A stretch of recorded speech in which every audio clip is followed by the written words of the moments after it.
Hey, what's up, guys? Tukey here, back again with another episode of my Carolina Hurricanes franchise mode series right here on NHL 19. And tell me if you've heard this one before, but today is a very big day, not just for this series, but for this team in general. Maybe you want to reverse those two. The point remains, it's a big day. Today, we say goodbye to arguably the face of the franchise, one Sebastian Aho. The goals at the beginning of the season were fairly simple. Make the playoffs and have Aho put up a point total that you would expect a top-line franchise-level player to put up. And obviously not franchise potential, but face of the franchise-level player.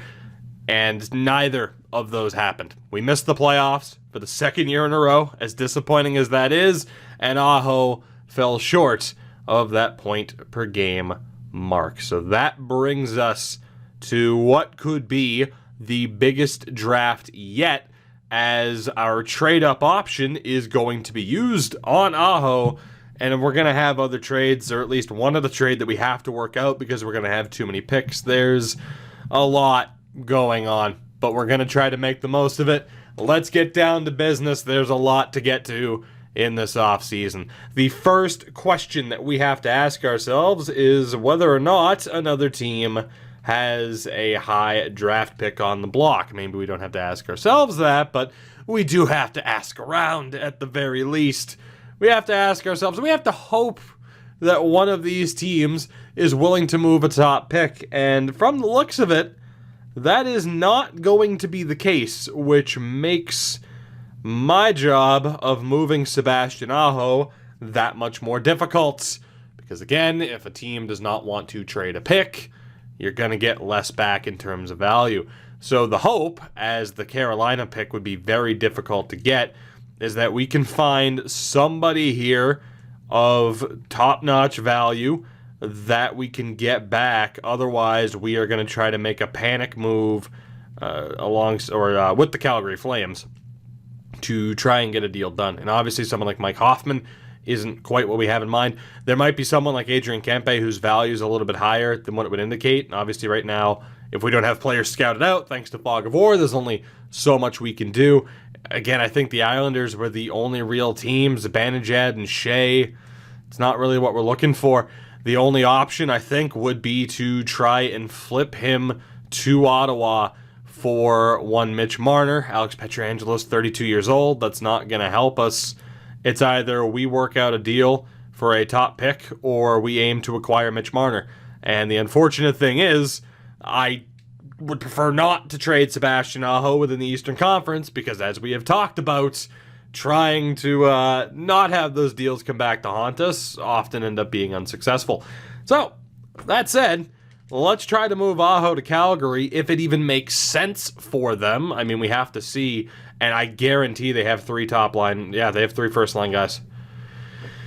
Now, the argument could be that technically they do need him. Or at the very least, they could use him, as they have a bunch of third-line guys. Quite a few are on expiring contracts. They could use some help in the top six. I think it could be justified, but I don't know if we're going to be able to get this to work. Let's be honest here. So, I mean, we have the extra second-round pick, and that's what I'm going to try to use first. I'm going to try to use that Minnesota second, and we'll see if that goes through. It does not. How much more would we have to add? That is the question. What about another second-round pick? Still no. And it's getting to the point where, is this worth the value? And to be honest, I'm thinking the answer is no, when we could go out and get Mitch Marner. Not that Marner may even be the answer. I'd prefer to get a prospect back. We'll see if this goes through. Still no. Yikes.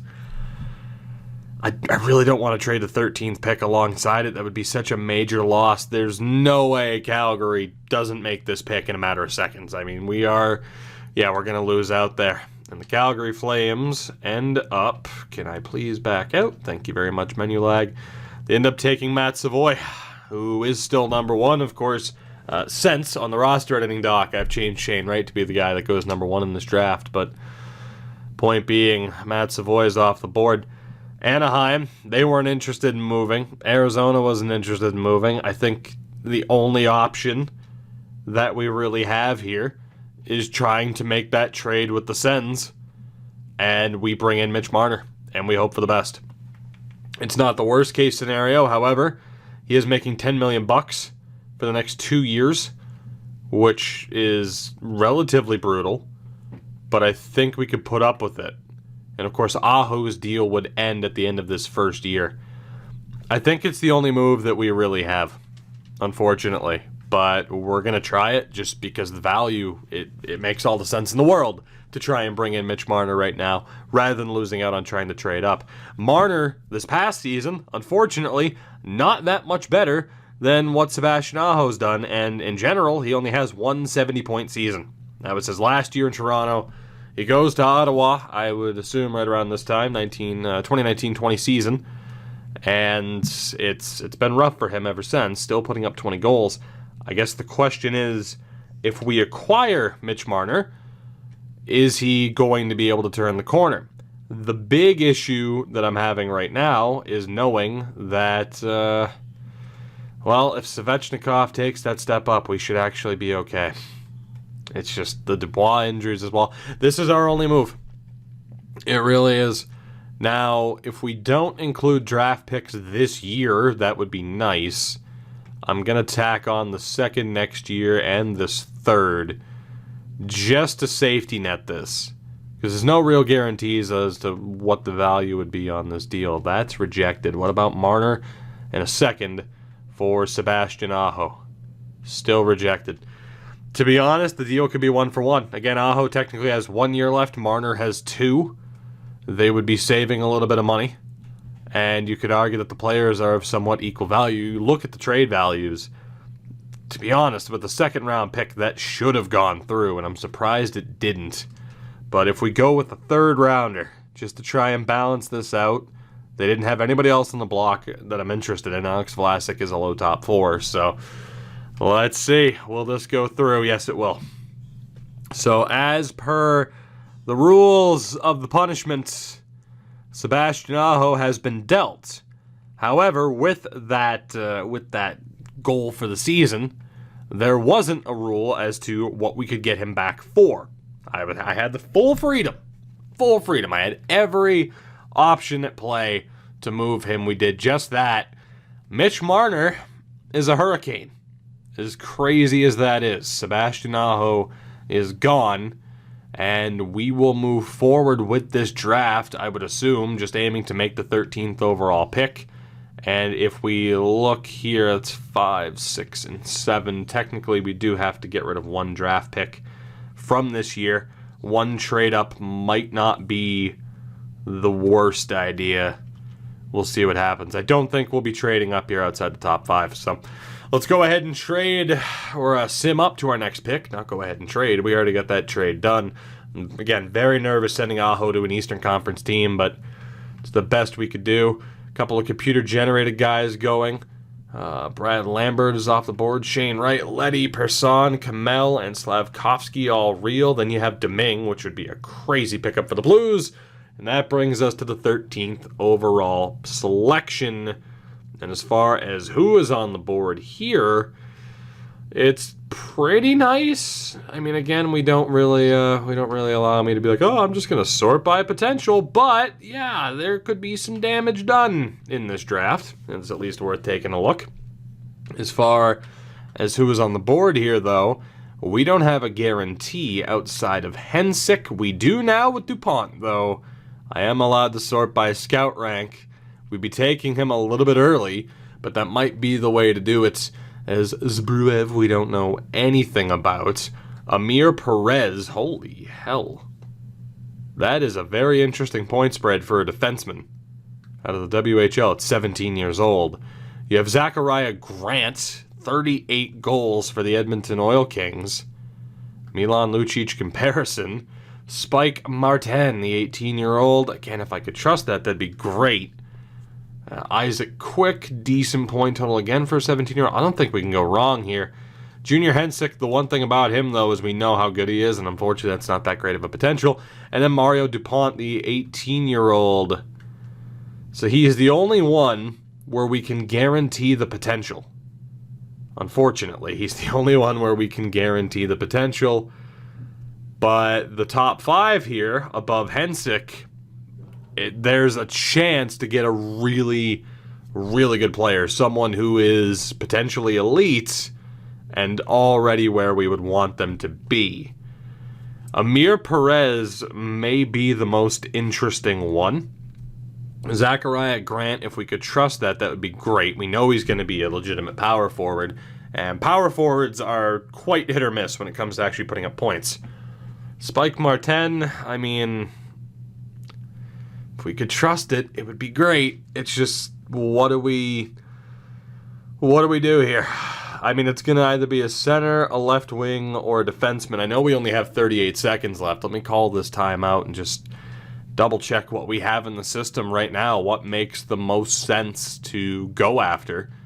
If we look at the defense, I mean, no big name prospects right now in the system. Romanoff, Ladd, and Luke Mittelstadt are the top of the heap there. And then forward-wise, I mean, at the very least, Whitfield's still just 21. You have Allen and Peterson, Theo Rocher. I mean, you could argue we need that help on defense just a little bit more. It's just whether or not we risk this pick rather than taking the guaranteed medium elite. And, I mean, based off of the info that we have here, I so want to take Perez or Martin. And looking there, I mean, Martin was in Liga. He played in Finland, so lower point totals. I think it comes down to either Amir Perez. Grant is interesting, but we can't guarantee anything. And again, with him being a power forward, is a little bit scary. Isaac Quick was decent. Or we go for the sure thing with DuPont. But what gets me is where these guys are rated. As far as trusting our scout, with Amir Perez, I want to believe that this guy is an unreal player.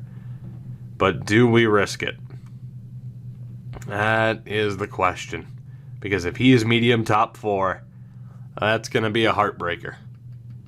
Or we can go for DuPont. We know it's going to take him a little bit longer to develop, but nothing too crazy.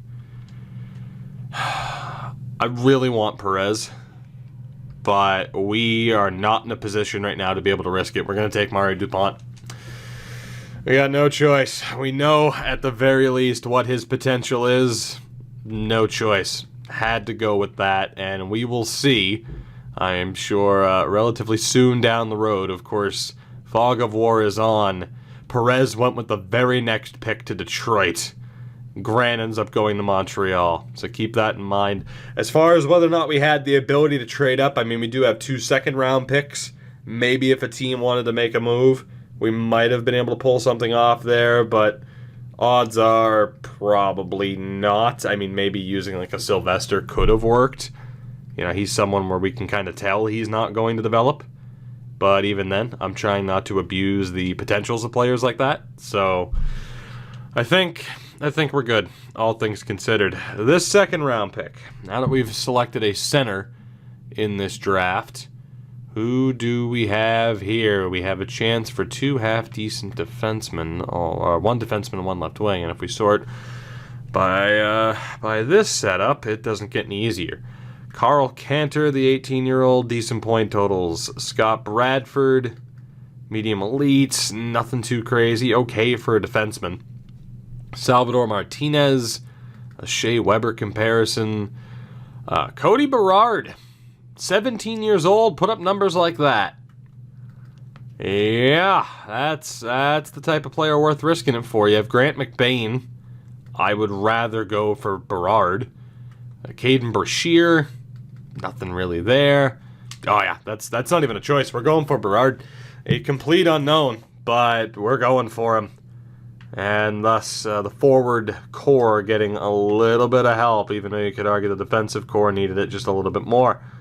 As the Rangers are looking to trade up here, not using our second round pick. Of course, we already made that. I think if I were to want to trade up, I'd do it on my own, just because I might be able to make something work here. Well, that's not even a discussion. It's going to be Braden Walters. We have to take 2 goalies in this draft out of our 7 picks. It's not a discussion. Springus probably end up being pretty goddamn good, but when you have a medium elite goaltender fall into your lap like this, 904 save percentage, B- is across the board. Braden Walters is the pick. No questions asked. So there we go. We have our center, a left wing, we need a right wing, 2 defensemen, and a goaltender with our final 4 picks. So we go to the 3rd round, where it's looking a little bit rough. I don't care that guy's a gem. He's a low 6. You guys know if you've watched anything I've done on the YouTube side of things. Not a big fan of potential like that. We don't know a damn thing about Petit. Joe Tanabe, Zibanejad. I mean, there's some players with something going for them, but not a whole hell of a lot. So now is probably the time to take a risk on a defenseman, and it's going to be Zibanejad or Petit. And it might as well be Matthew Petit with the point totals. We don't know a damn thing about him, but let's risk it. We need a defenseman. He's the guy. We could have traded down if we wanted to, but it was at least worth it. So, at least worth a shot, I would say. Can't say for sure that it was worth it, but hopefully it was. As we look here, okay, that's a little bit promising. Burrows, we don't know enough about. Punanov's no points whatsoever. Yasina, decent, but we don't need him. I mean, again, right now, we're looking at a defenseman, a right wing, and a goaltender, and having to trade away a pick this year. So, don't got a lot going for us in that regard. We might have to just take the loss on a right wing, or now would be the right time to trade down. And I can't help but think that's the right way to go. So, let's see what we can do here with this 4th round pick. Perhaps we just trade it for a pick or 2 next year if we can get that much back. But it might not be the worst way to go. So let's just see if I can get a 5th and a 7th next year from Anaheim. And that'll be, I'm only allowed to trade for 1 pick, I just realized. I don't think I got 2 picks back in the minor deal. Did I? I think if I did, shit, I gotta get rid of that. Ottawa. Okay, no, I only got 1 pick back. I only got the 3rd. Good. That was a rule I almost forgot about, and that would have sucked. Well, I guess we'll see if we can trade for the 4th rounder next year and hope for the best. Please. Okay, sweet. So we trade down out of this draft. Anaheim gets back-to-back picks. Good on them. So that is our 1 trade down. We have 3 picks left in this draft, and again, it has to be a right wing, a defenseman, and a goaltender. And if we're not capable of doing that, well, we haven't really discussed what the punishment would be, but hopefully nothing overly ridiculous. So let's see what we have here, and it's probably going to be the right winger or the defenseman. I'm going to go, well, here, let's take a look at Jorg Dinger. Not that great, though, unfortunately. Quentin Kahn's decent point totals, but nothing really there. Jackson Wharton is meh. Edgar Paish is a grinder, not looking that great. And Will Weidman was technically, he wasn't a scroll down, but he's not that good. And if we sort it this way, okay. If I wanted to get that extra goalie pick out of the way, I could. However, Tyson Stortini, 12 points. No guarantees that he's a low elite. Is there anybody else on the board? There are some goaltenders later on that we could potentially get. So let's hope for the best. And I think we're going to go for Stortini here, which leaves us with the defensive pick and a goaltending pick that we have to make. So we're still here in the 5th round, and our last pick is in the 7th. And Bykoff's still on the board. Enlund is still on the board. There is not a single defensive pick I can make here. That's not good. What if I even go by like previous scouting rank? Is that cheating? I'm going to say no. Because technically I haven't scrolled down. And man, is that technically skirting the rules? I technically didn't sort by potential. I'm going to say that's fair game. We're going to take Zegamanis as our other defenseman. It's going to take him forever to develop if he ever does. And we are going to sim to the next round. I need to play this safe. I do have the ability to trade up one time if need be. And I think we're going to try to target ourselves a certain goaltender. So we will see here, as that is 7 with Blake. Nobody else that we'd really want there. So 14 with Claremont. Still nobody with Fost. Petrovitsky would be there. Sillinger is about 20. If we sim to our next pick, man, in fairness, I'm not allowed to trade down again, though. So, knowing that we have to take an extra goaltender, that could put us into a little bit of trouble. And with a lot of these goalies, they are way the hell down there, and I have no ability to control that. So, I'm thinking we're probably going to have to just accept this. So, again, I think Sillinger was 28. That's a tough call. When is this pick at the start of the 7th round, I hope? We're in the 7th round. It's 12th. I'm going to hope for the best that there's just a goalie available as of this pick. And we'll do what we got to do. Yikes. Not a great start. Still not great. And shit. That is unfortunate. How far off was I from the next goaltender in line? Pretty goddamn far off. I think it's fair game, though, to take a complete unknown in Artem Prokhorkin and just hope for the best, right? I think that's fair play.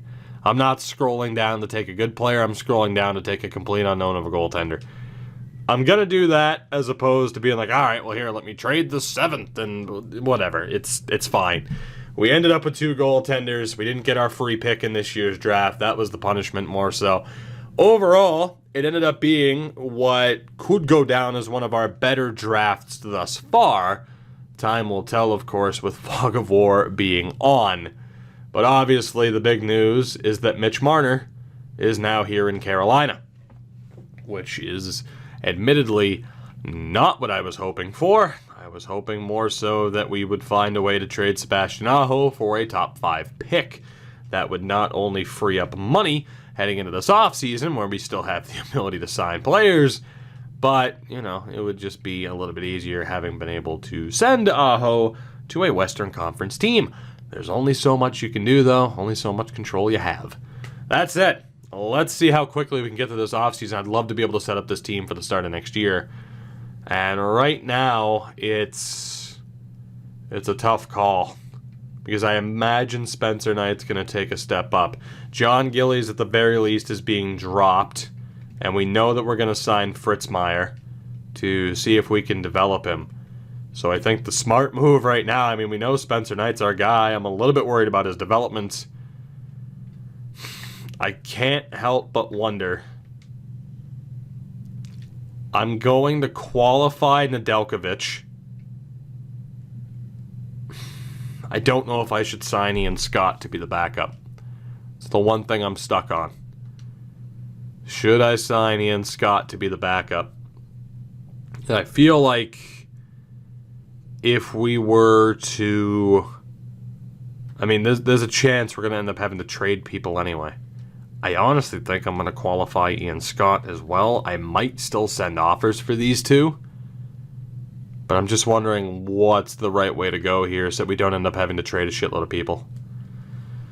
I'll revisit that in a second. Defensively, we know at the very least we're going to bring back Dante Fabro. It's still the best way to handle it. Now, he is a UFA. Technically, he would be an RFA, if I'm not mistaken, because, of course, he is a real-world player. that I had to add into the game, and there's well-known issues with adding in players and not having them be UFAs. So I'm going to take advantage of that and just say he's fine for this contract in terms of us having to, do anything loyalty-wise. And then down in the AHL, Robin Salo is pushing for a depth spot, so we're going to keep him. Blake Siebenaler is going to be dropped. Trevor Carrick is going to be dropped yet again. Sorry, Trevor. Korolyuk is 2170, medium 7th. I don't want to waste a spot trying to develop that, and I don't want to waste a spot trying to develop Nicholas Karlsson, who was a 3rd-round pick in 2020. So a little bit of a waste there. And aside from that, there's going to be a lot of turnover on defense in the AHL next year. Nino is a free agent. Oh boy. Allen needs to sign his entry-level deal. Ryan Carpenter's going to be dropped. We'll come back to Nino in a second. Left wings. Oh, God. That's a tad bit complicated. Low elite, 66 at 21 years old, Sylvester. I mean, he tore the U.S. League to shreds, but I genuinely, despite him being low elite, you know what, I'm going to give him a chance. Everything, every fiber of my being is saying release him, but I'm going to give him a chance. I believe it's Larry Kerslake, 2nd-round pick in 2020. We will actually sign him. Medium top 9's not great, but we might as well try to develop him. Goulbourne is going to be dropped. Alexi Sorella is going to be dropped. He was miserable last year. I don't think we'd be able to get anything for him either in terms of, compensation. Eric Stahl's an interesting one, as is Matt Philippe. Matt Philippe's a very interesting one. Wants a 2-year deal. I'd prefer it to be a 1-year deal, more of a, show me kind of deal right now. That we will drop to about 1.3 as he's looking to take the step up to the NHL level. And then center-wise, probably should sign Mottinen. Probably should. It's the issue with this roster. There's different ways to go. Stelio isn't going to make the NHL at this point. Hate to let him go, but it's the right move. Dylan Peterson needs to sign his ELC. Peter Holland needs to take a seat. Luotsarainen and Jani Kuokkanen, if we can get 1-year deals from them, I'm willing to do that. So we'll sign Luotsarainen. And Kuokkanen, perfect. No guarantees they're going to be at the NHL level. David Cotton, a 1-year deal works for me. He wants to re-sign. Try to drop that down to just 1.2 to save a little bit. And then Mottinen, he's a 4th liner already. 6th-round pick. We're going to sign him a year early and see what we can do. So I guess just the big question is, what the hell do I do with Nedeljkovic? There is no way that a 4-year contract with Nedeljkovic works out. There's just no way. Not with Spencer Knight being good to go. And then the question is, with Scott, whether or not he and Makiniemi both take the step up towards being backups. And I think Scott has a higher chance of doing that. I'd love for him to, get us some sort of compensation. He's not going to cost us much regardless. I think I'm going to stand with how I've done that thus far. Hopefully it works out. But there is no reason to sign Nedeljkovic. I have to try and do right by him. Kuokkanen signs, Peterson signs, Allen, Kerslake, Mottinen, Fritzmeier, Fabro rejects, Cotton rejects, Zimmer signs, Philippe signs, Luotsarainen, Salo, Sylvester signs. So only 2 rejected contracts. That's not bad, seeing how many we had to send out. And we still have $21 million in cap space, so it's not too bad. In terms of the defense, again, with Fabro, I'm going to knock that down to 3. And actually here, let's make sure we go full 85% trick on this bad boy. I'm going to go 3.8 and hope that that's enough. Obviously, we're a little bit concerned about him. And then from there, it's Niederreiter, Stahl, and Cotton. Those are the tough ones. Cotton, last year, how well did you do? 24 points. He was a minus 30 on the season. Just brutal. David, I hate to tell you, but I think we have some other guys who are going to be stepping into the lineup, and I'd rather see what they can do. I'm going to let go of David Cotton. Eric Stahl, third line guy. I got to be honest, it was cool bringing him back for the season. He did okay, but we're going to let him go for now. And then, Niederreiter, 37 points last year. He's a second line guy. However, he is looking for a dirt cheap contract because of his morale. And I think for that reason, we look to bring him back. He wants an extension as well. I'll give him what he wants on 3 years. And I mean, if he can bounce back up to a good morale, that's a steal of a contract for us. I'm genuinely surprised he wants to come back despite the somewhat negative morale. It's crazy to me. But we can absolutely take advantage of it. Niederreiter does reject. He's not happy here, so now all of a sudden he doesn't want to sign. That's something EA is going to work on. I'll just say that. Hey, I want to sign an extension. Rejected. I'm actually not happy here, and I don't want to be here. Fabro accepted the extension, though, at the very least. And we'll try one more time with Nino, see if it works out. He still says he wants to re-sign, so figure that one out. But, yeah, so let's go 3 years at, say, even 2.5, which would still be a hell of a contract for us for a legitimate second-line guy whose overall is down right now due to morale.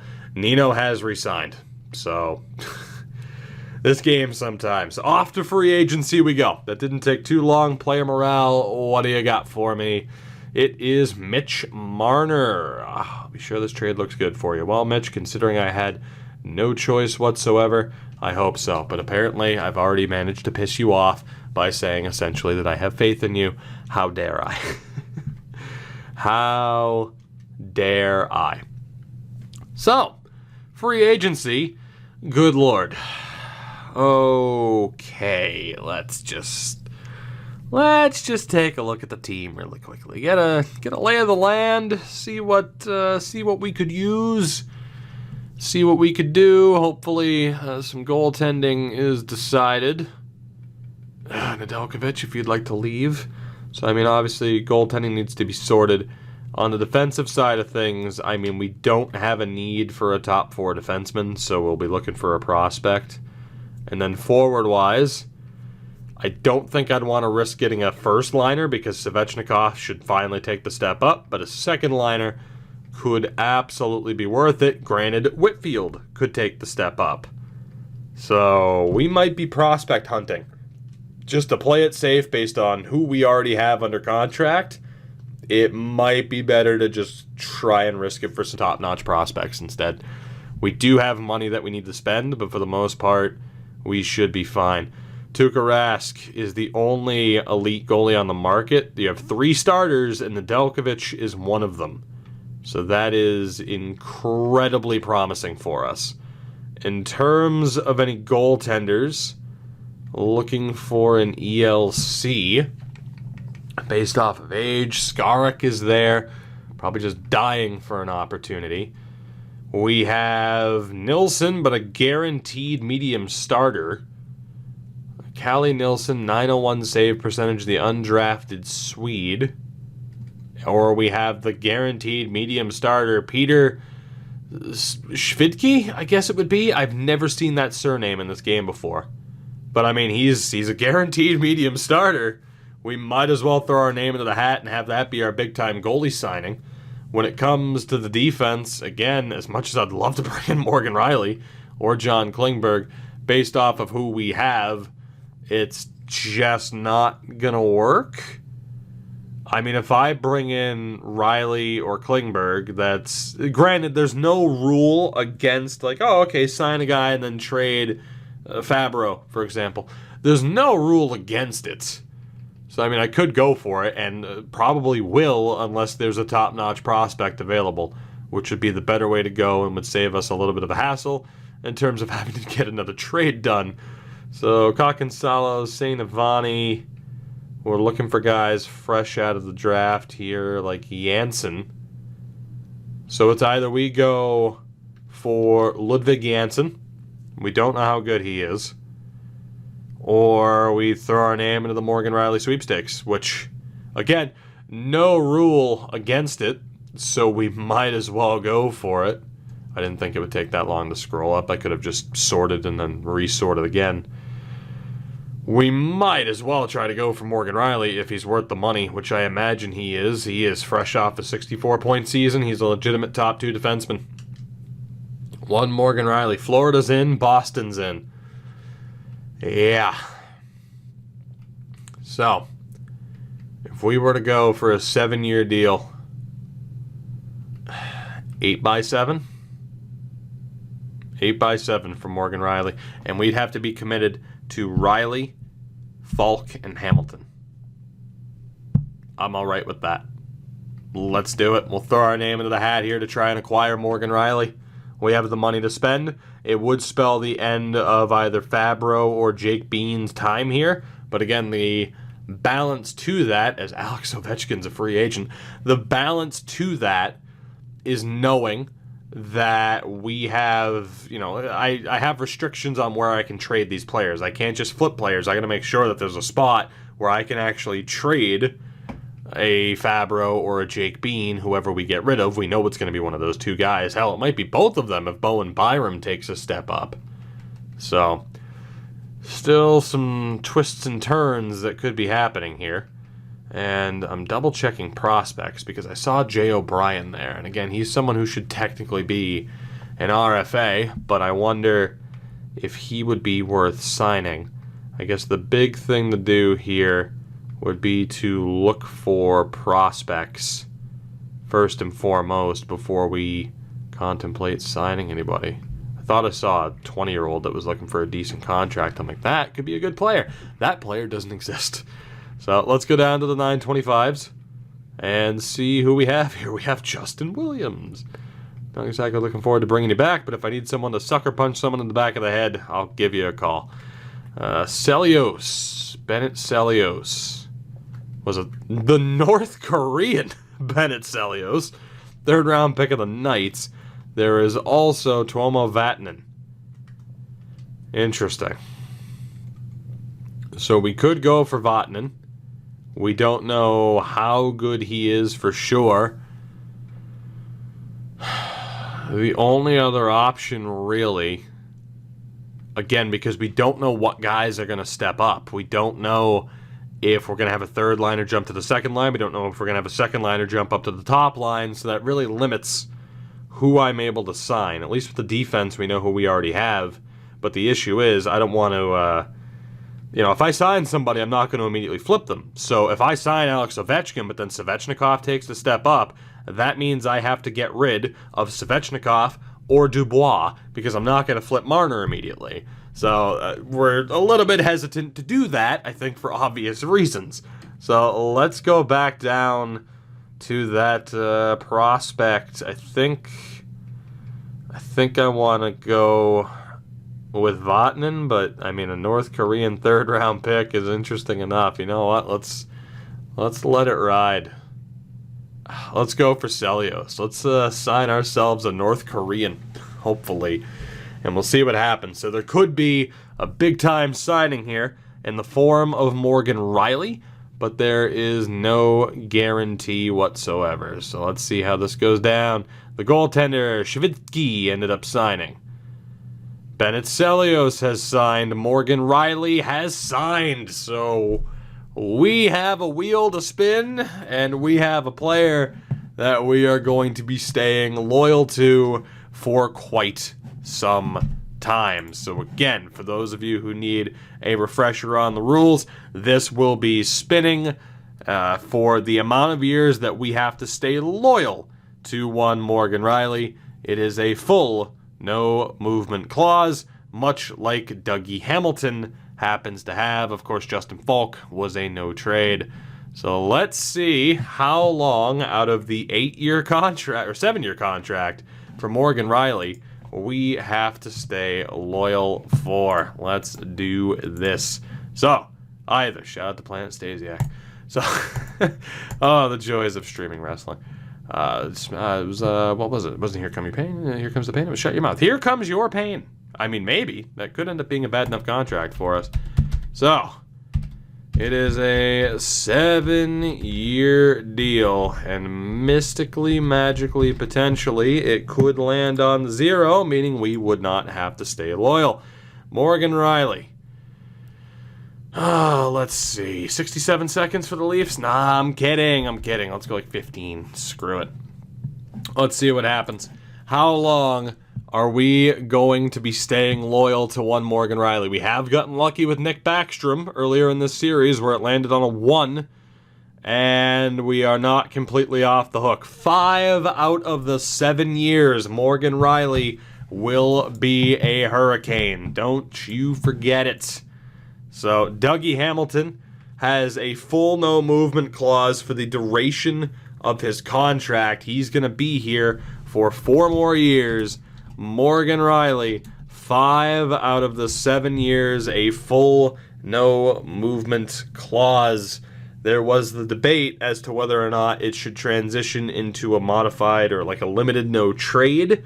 As far as that is concerned, I genuinely don't remember the conversation that we had previously as to whether or not that should be the case. So let me know what you think. But for now, at the very least, Morgan Riley is a Hurricane. Morgan Riley will be here until, at the very least, until he's 33 years old. So with that, let's sim to August 1st. We'll give other teams the opportunity to make some signings. I'm going to sim a little bit ahead and then go back and double check where certain players went. Most of the top players should be off the board. Ian Scott accepted our offer, which isn't all that surprising. It's just a question now. Morgan Riley would have been the leading scorer on our team last year. It's just the question now as to what happens with Nedeljkovic and whether or not he accepts that. So time will tell. In terms of trades, Patrice Bergeron's been traded to Tampa. Excuse me, I'm going to go jump off a bridge. Kreider traded to Pittsburgh. Mike Hoffman to Winnipeg. Jamie Drysdale and Logan Stankoven were finally traded, just not here, which is a damn shame. So we're going to point out the big-time names. Ovechkin went to Calgary. John Klingberg to the Islanders. Damn, a lot of former Sabres on the move. Colton Parayko to Arizona for 5 years. Damn. Only Mata to Detroit for 5 years. Mike Green to Tampa this late. Tuukka also going to Calgary. Shesterkin to Washington. So right now the top goaltender remaining, no doubt, is Nedeljkovic. It's just whether or not anybody else signs him, as Ristolainen ended up going to Arizona. We got the 3 big fish that we wanted. It's just what the hell happens with Nedeljkovic. Hopefully he continues to hold out. That would be great news for me, because if he accepts the qualifying offer, that's going to suck. Although, again, if Spencer Knight takes the step up and Nedeljkovic signs that deal, we end up flipping him. It's fairly straightforward, depending, again, on whether or not Spencer Knight develops, which we've talked about that. There are concerns in that regard. With him having to be a backup due to the role, perhaps a little bit sooner than he should have been, it puts that thought into danger. It puts his development into danger, and that thought scares me. So we have 45 contracts. I really don't think there's anybody else we should go out and sign right now. We need to wait and see what kind of player development that we get. So, and there we go. Nedeljkovic offer sheeted by the Panthers, 2 years at $4.475 million. For compensation, we would get a first and a third. That is a steal for us. We will absolutely take the compensation. Nedeljkovic, thank you very much. All went according to plan. We had Brossoit for nearly as long as we wanted him. Nedeljkovic takes over. Nedeljkovic leaves. Spencer Knight is the man here for us, or at least I hope. He needs to have developed into a legitimate starter. Otherwise, there's going to be some trouble. There's going to be some issues that we are going to run into, unfortunately. But let's think positively for once, right? Yeah. Let's see what this team looks like after this past offseason. We already know Morgan Riley is now a Cane. I'm going to start with goaltending. Spencer Knight is a starter. Yes. Unfortunately, Ian Scott did not jump to backup. Now, I am allowed to play players above their role, just not below it. So, technically, we're fine. I don't have to make a move necessarily, although I would want to see what we have with Fritz Meyer and Shvidki. So the easy move would just be carrying 3 goaltenders on roster. So at the very least, with Spencer Knight, we're fine. I mean, again, we can play players above their role, just not below it. So, I mean, we could look to try and trade Ian Scott just to get something of value. There's only one backup on the market. No, there's 2, between Howard and Kemper. So, I mean, if we really wanted to, and at least wanted to get somebody who is a backup goalie in name at least. I mean, Jimmy Howard, 2022 season, a .915 save percentage.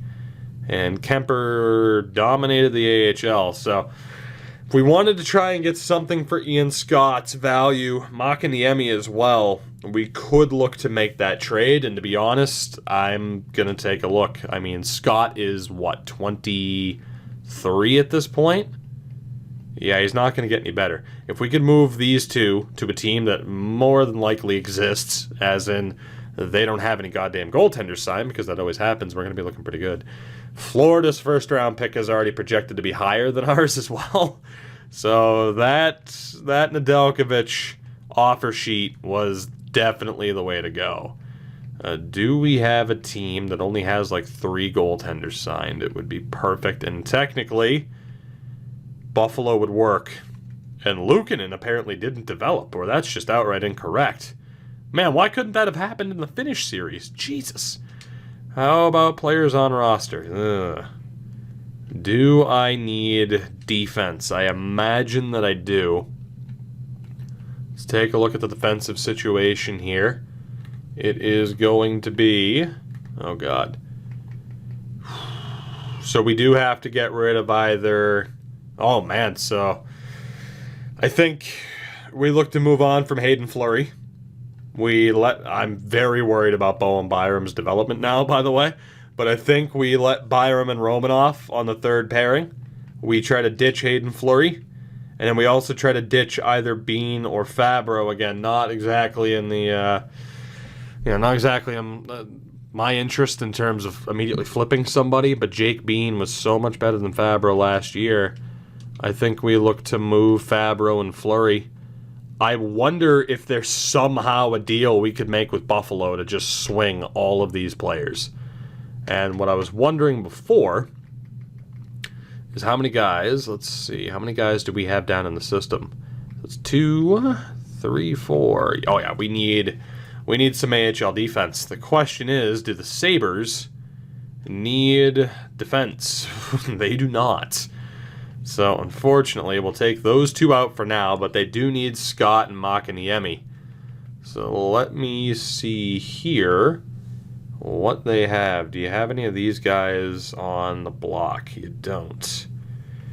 Because, of course, you don't. But what if we take away Brandon Hickey and Will Borgen for the season, and then we release both of them at the end of it, but we take on these 2 guys. You get Scott and Makiniemi.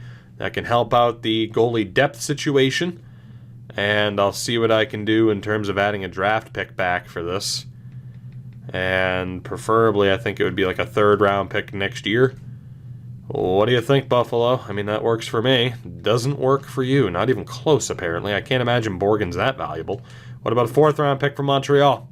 Let me get something for Scott and Makiniemi. Quite far off in terms of value. I think you're mistaken. The good thing is all I need to do is acquire Hickey, who I know doesn't have any value.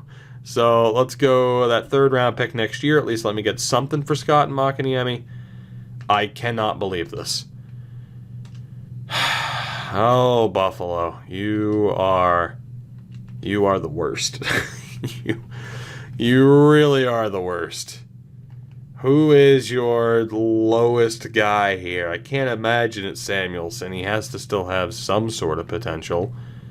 So it has to be. Is Ben Sherratt still have... Okay, Ben Sherratt. You cannot tell me that Ben Sherrod has positive trade value in any way, shape, or form. He's perfect for what we need, though. Can I get a 3rd round pick just to get something for those two?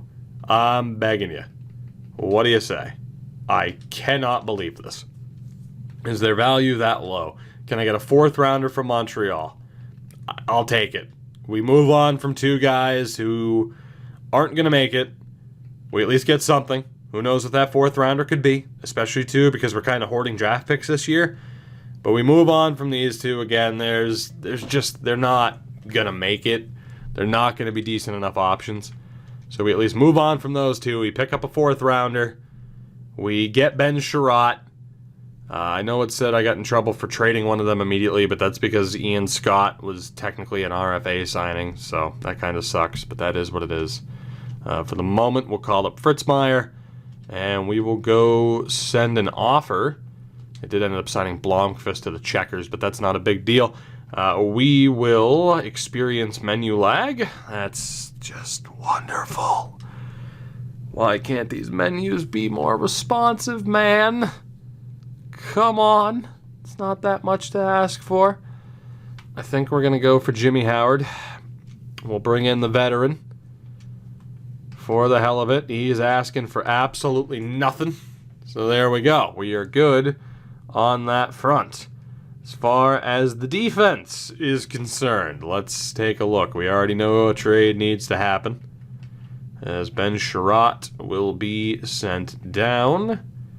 Okay, so that's it. So at the very least, it's going to be Fabro and Fleury that we end up moving on from. And we still need to fill out the defensive depth, but that's okay. I think right now, I mean, the question is whether or not there's actually anybody of half-decent trade value. Like a defensive prospect would be a great pickup, but I highly doubt we're able to trade these 2 defensemen together. I just don't see how that happens. Especially, too, with Fleury. He's a little bit overpaid, but I mean, it's not the biggest deal in the world. So the big question here, is there a team that is in need of a top 4 defenseman?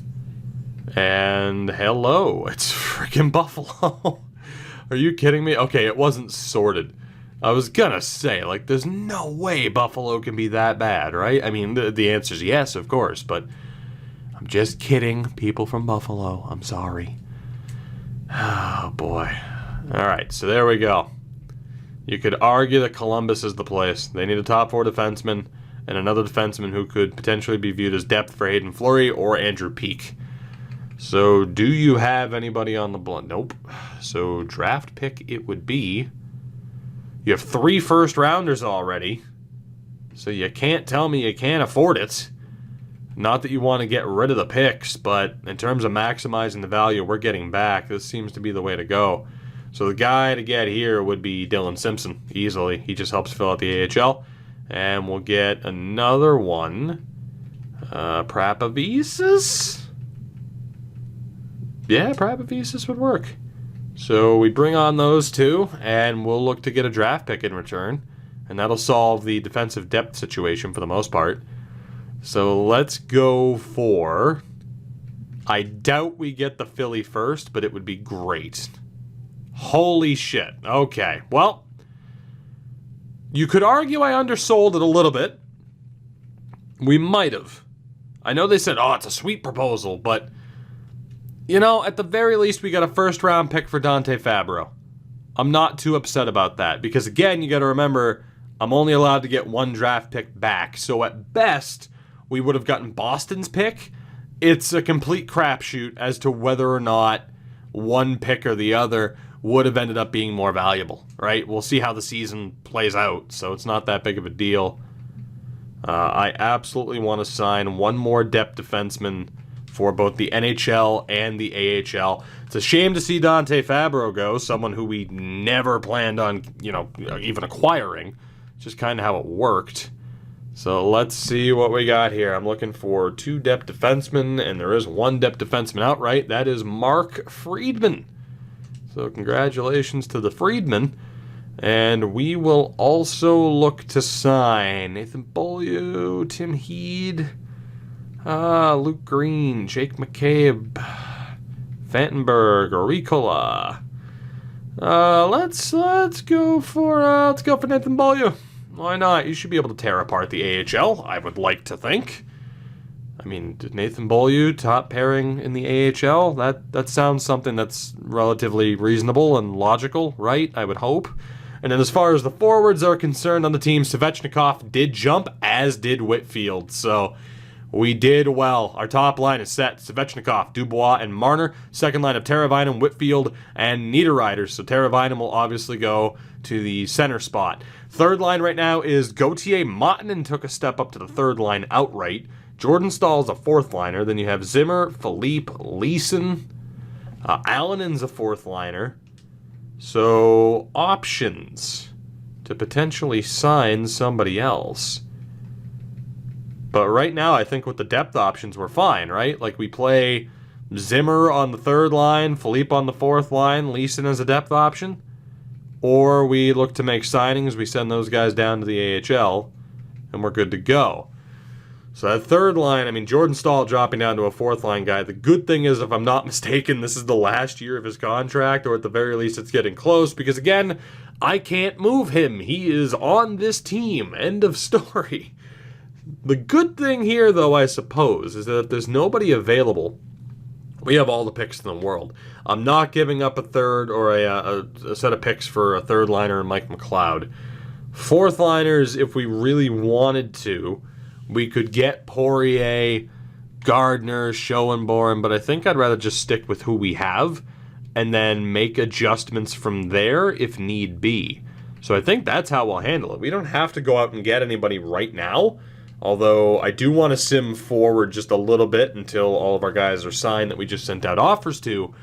But right now, I think we're fine. I think we just wait it out, see how the team does, and we have the draft picks to make moves if we want to go out and acquire somebody and improve the bottom six. But for right now, we're in a half-decent spot.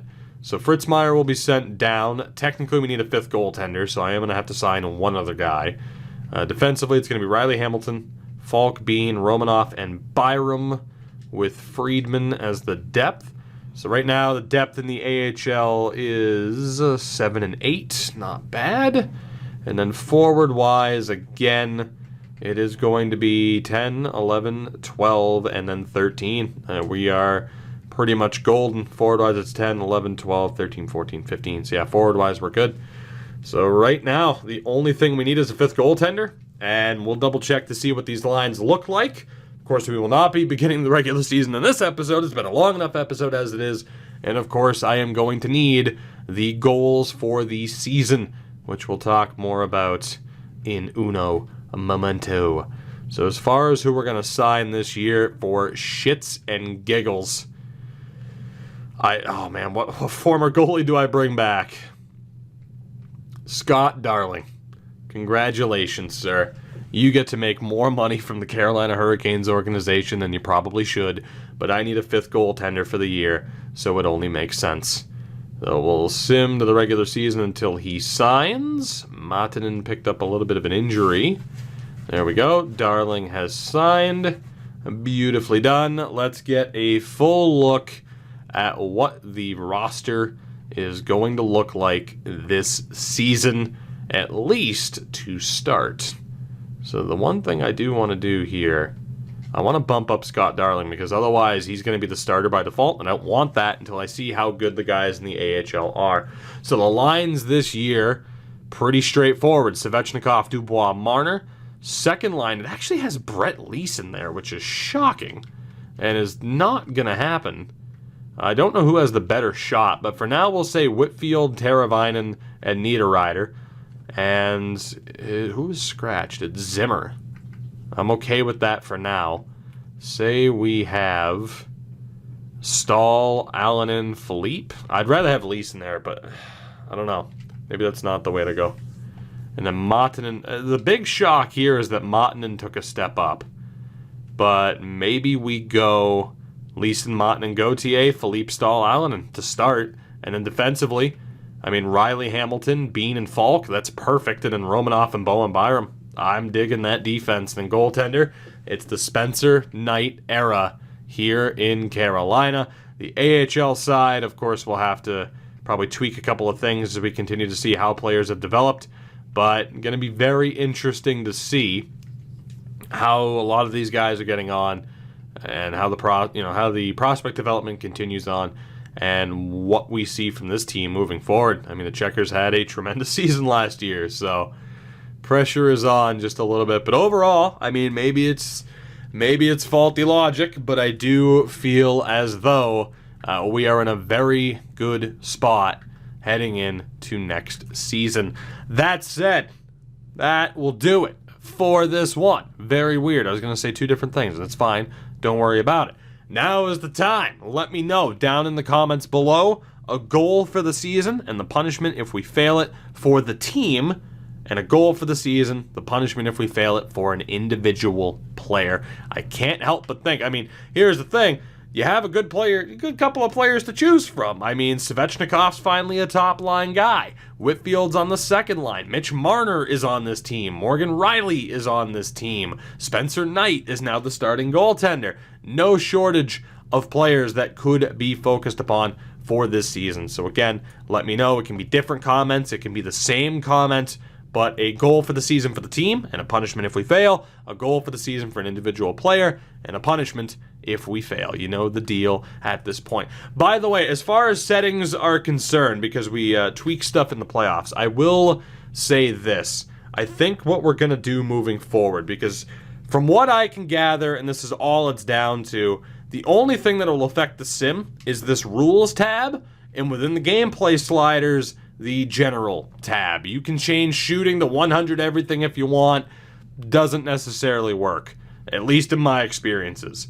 So at the very least, I will admit, yeah, I truly do believe general and the rules do something. So attribute effects are going to be all the way up. We are going to drop the injuries a little bit more. We're going to drop it down to 25. I might drop it down to 20 if injuries are going crazy. I know a lot of people don't like the line management that we're being forced to do. But again, I normally have that off, and a lot of people said, hey, do this. It makes it more challenging, so why not go for it this time? I think we're going to turn icing and offsides back on, even though if you at least ask X-Tech, he believes that's one of the reasons why he can get scoring to go up in his sims. That's why I turned it off initially. But for now, we'll settle for bumping up what we have, and the rest of it should be pretty much good to go. And then again, everything else is the same. Good to go outright. It's a beautiful thing.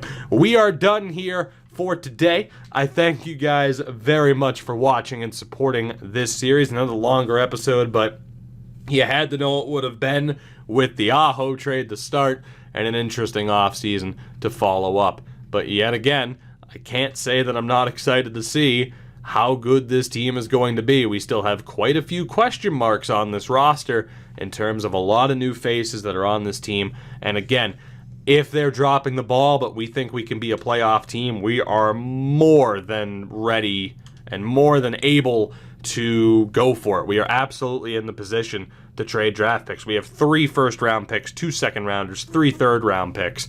Obviously, we're going to have to move these picks at some point.